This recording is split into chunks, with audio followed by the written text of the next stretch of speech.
इस देश में जमीन पर नजर है। जमीन कब्जा करने के लिए, उसको हड़पने के लिए, हिंदुस्तान की जमीन को बचाने की जो लड़ाई है, मुसलमानों को परेशान कर देंगे, उनके हक को छीनेंगे, ये हमारे कॉन्स्टिट्यूशन के ऊपर ही हमला है।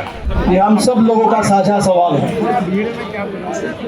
इस संशोधन बिल के खिलाफ हमारी पार्टी ने भी पोजीशन लिया है। इसके लिए जेपीसी बनाई गई थी, उसमें भी बातें गई थी, लेकिन उनके तमाम बातों को दरकिनार करके जिस तरह से इस देश में बुलडोजर राज चल रहा है, इस बिल को भी बुलडोज कर देने की पूरी साजिश चल रही है। इस साजिश के खिलाफ आज हम सब लोग यहाँ जमा हुए हैं और मुझे लगता है कि इस समय ये सवाल हमने तमाम स्पीकरों को सुना और बिल्कुल यह सही बात है कि ये वक्फ की जो ज़मीन है उसका निश्चित तौर पर सीधा जो ताल्लुकात है वो मुस्लिम कम्युनिटी से है, कलेक्टिव चैरिटी और वेलफेयर के साथ है। लेकिन ये जो सवाल है, मुझे लगता है इस समय दो बड़े सवाल हैं। एक तो सवाल जमीन का है। इस देश में जमीन पर नजर है। जमीन कब्जा करने के लिए, उसको हड़पने के लिए, ये बात किसानों को अच्छी तरह से समझ में आती है। इतना बड़ा जो किसान आंदोलन खड़ा हुआ था इस पूरे देश में भूमि अधिग्रहण के खिलाफ, हर जगह जहां किसान लड़ते हैं वो अपनी जमीन बचाने के लिए, खेती बचाने के लिए लड़ते हैं,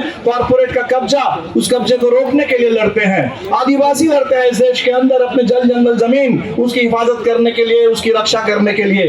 हमें समझना चाहिए ये भी जमीन का सवाल है। ये भले ही एक किसी समुदाय के लिए इस्तेमाल के लिए है, लेकिन ये हिंदुस्तान की जमीन को बचाने की जो लड़ाई है इस समय, मैं पूरे देश के किसानों से भी कहूंगा कि इसको जमीन के सवाल के रूप में देखिए, इसको पूरे यहाँ देश के जमीन बचाने की लड़ाई के रूप में देखिए। अगर आप अपनी जमीन बचाने के लिए लड़ते हैं तो इस समय पूरे के पूरे समुदाय के लोग जो अपनी पहचान और अपनी जमीन बचाने के लिए इकट्ठे हुए हैं, उनका साथ दीजिए। इसको जमीन बचाने की साझा लड़ाई इस देश के अंदर बना डालिए।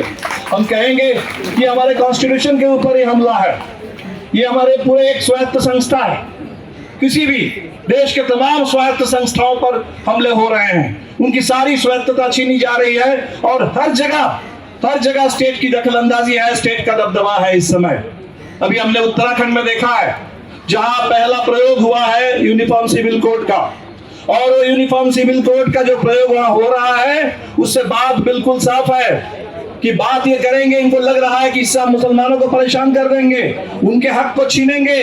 लेकिन परेशान कौन हो रहे हैं? इस हिंदुस्तान के हर वो सिटीजन परेशान हो रहा है जो कॉन्स्टिट्यूशन के हिसाब से अपनी जिंदगी जीना चाहते हैं। कॉन्स्टिट्यूशन में हमें जितनी आजादी मिली है, वो रिलीजियस फ्रीडम भी है।